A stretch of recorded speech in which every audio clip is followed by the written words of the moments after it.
Hello everyone, welcome back to another episode of Gaming Basics. In today's video, I'm going to show you how to unfriend someone on Candy Crush Saga. So watch the video till the end and don't forget to subscribe to our channel if you've not yet.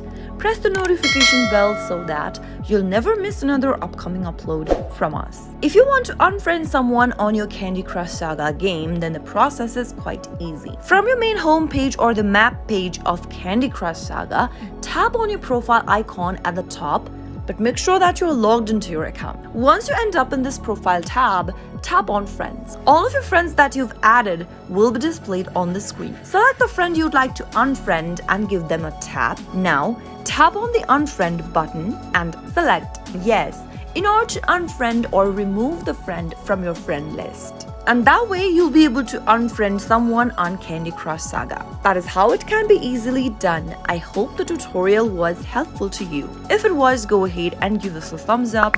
I'll be back soon with more videos like this. Thanks for watching.